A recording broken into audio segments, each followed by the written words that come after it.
execution on the donkey of the day is something to behold. Is it a read? He gave me donkey of the day and I deserve it. People need to know. Well, you need to tell them. I am. You have the voice. Tell them. It's time for Donkey of the Day. It's a read, but you're so good at it. Charlamagne be on point. No, you want Charlamagne to bomb. Damn, Charlamagne, who you giving donkey of the day to now? Yes, Donkey of the Day for Wednesday, January 10th goes to the young man known as NBA YoungBoy. Now, NBA YoungBoy recently sat down and had a conversation with the good brother Bootleg Kev. Drop on the clues bombs for Bootleg Kev. The Bootleg Kev podcast. Kev is phenomenal at what he does. Been my guy for a long time. I've been singing Kev's praises in this media business for a decade or better, so it's great to see him shining. All right, salute to my guy. But back to who he was having a conversation with, the young brother NBA YoungBoy. Now, if you aren't familiar with NBA YoungBoy, he's very popular, been popular for a long time amongst the youth. I respect what he's built for himself. He seems to live a very secluded life. He seems to be pretty out the way, lives in Utah, puts his music out, minds his business, cool. But snap effect about NBA YoungBoy, he has 11 kids. Okay? Yes, 11 churn, and he's 24 years old. He's one away from having as many as Nick can, and the difference is Nick is 43, NBA YoungBoy is 24. Right now, NBA YoungBoy's kids could almost fill out an entire NBA team roster. If he keeps going at this pace, he will be the not-so-proud owner of 2 NBA teams by the time he's 48. Wait, Uncle Charlotte, what do you mean, not-so-proud owner? Well, this is why we are here today, folks. The NBA YoungBoy spoke about fatherhood because Bootleg Kev asked him about fatherhood. Let's go to Bootleg Kev's podcast for the report, please. You do have a lot of children. You know, I've been around you to see in a short amount of time that you're a great father. How important is fatherhood to you, man? Not really big on it, to be honest. What do you mean by that? You're not big on it? Like you're a family man. I'm here with you. I see it. Yeah, but I'm only out. I'm only like in here because you here.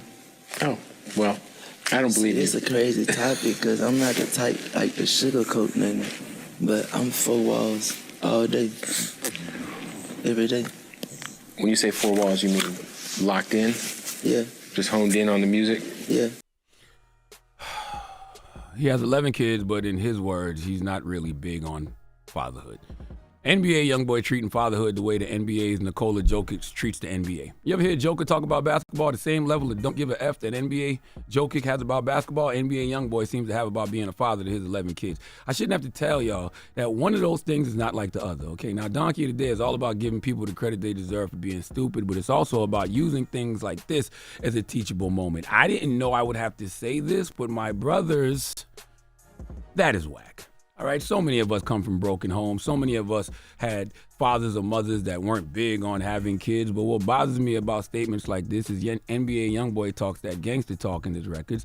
Not only does he talk that gangster talk, he talks that big money talk. Well, in the words of Jay-Z, a man that don't take care of his family can't be rich. So don't talk money talk to me if you're not big on fatherhood. And as far as being gangster, you can kill thousands of people in your records, but if you're not big on fatherhood, you're not G at all to me, okay? What did Alana say to Kane in Minister Society? Kane, I'm pregnant. You man enough to take a life, you ain't man enough to take care of one. That's right. You man enough to take a life, but you not man enough to take care of one, okay?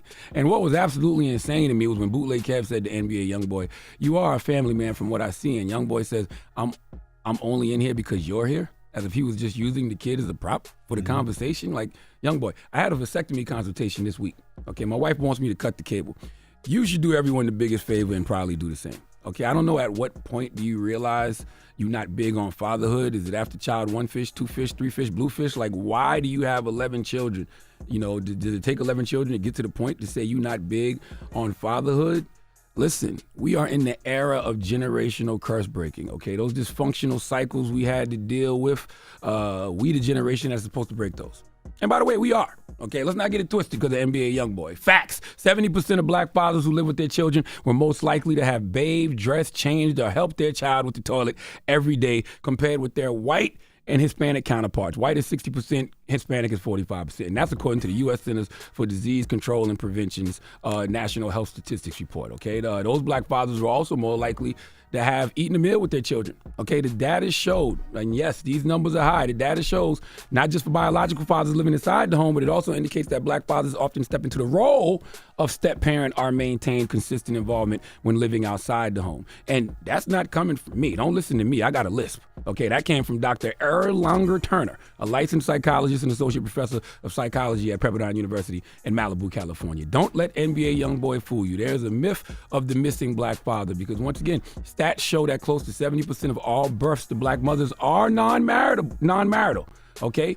Which gives rise to the stereotype that black fathers are largely absent. However, while black fathers are less likely than white and Hispanic fathers to marry their child's mother, many black fathers continue to parent through cohabitation and visitation, providing caretaking, financial, and in-kind support. Young boy, you get into the money, so you got the resources. But let me tell you something, King, that money don't mean as much as your time, okay? You need to be big on fatherhood.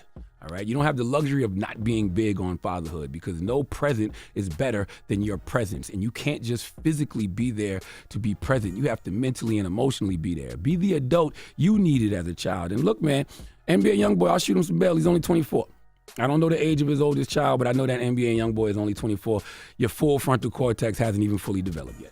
That's a fact, okay? The rational part of his brain won't be developed until he's 25. But I'm encouraging that young brother to do better now because a father's impact on child development is everything, okay? And you have 11 children. Those are your greatest responsibilities. Never Broke Again shouldn't just be about finances. It should be about homes. If you come from a broken home, you should make it your duty to never want to be a part of a broken home ever again. Sometimes we subconsciously become what we hate. We know that children who grew up with absent fathers can suffer lasting damage, all right? They're more likely to end up in poverty or drop out of school, become addicted to drugs, have a child out of wedlock, or end up in prison. That's why you have to be big on fatherhood, NBA YoungBoy, especially since you got the opportunity to be king. You're alive. You're actually here for your kids. Physically, you're not in prison. You are here, able and capable of taking care of those 11 children. All right. When you make a decision to have a child, you're also making the decision to take responsibility for that child. You have 11 responsibilities, and you cannot abandon your obligation as a parent because you have other plans. Like the music can't come before the children. The money can't come before the children. It just can't. No matter how big you think you doing it, you're not doing it big at all if you not big on fatherhood. Please give NBA YoungBoy the biggest hee-haw.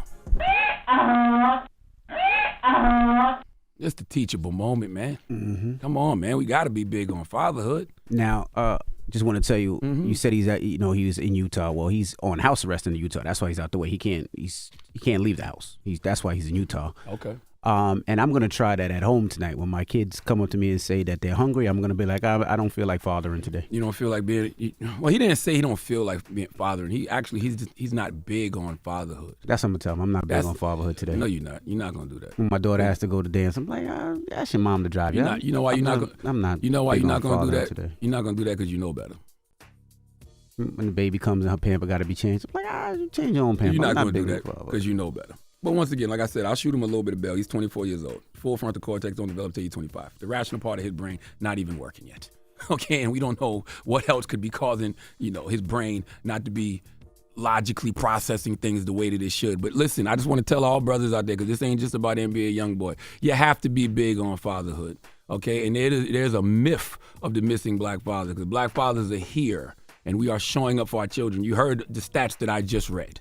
Okay, okay, 70%. That's a big number. But let's open up the phone line, because there's a lot of brothers out there that are big on fatherhood. Good dad gang. That's right. It's a huge good dad gang. And I was just joking. I take care of my kids. I love my kids. I take my kids everywhere they need to go. I make sure I'm there. I try to nourish them. I try to give them everything I possibly can. More than my dad gave me, that he knew, more than I can afford, whether it's financial, that's the way whether it's supposed just to be. Every generation supposed to be better than the last. Absolutely. And my father and my mother are there for my kids as well. But let's open up the phone lines to all the good dads out there. For everybody that's big on fatherhood. If you're big on fatherhood, reach out and touch us. That's right. 800-585-1051. That's right. I'm talking to all the girl dads out there. I'm talking to all the fathers out there that make sure they take care of their kid, whether you're with the mom or not, that you are there for your child. Yeah. I'm talking about the dads that do the stupid girl dad, the chairs with your daughter. I do it too. I did it yesterday. You want to see the chair me and my daughter put together? No, I do not. It was to Beyonce put a ring on. That was what song is that? What's it like to put the ring on? Yeah, ring on it. Yeah, me and my daughter. Single ladies. What the hell are you talking about? Was it single ladies? It was single ladies. Yeah, I don't remember the song. It was a TikTok dance.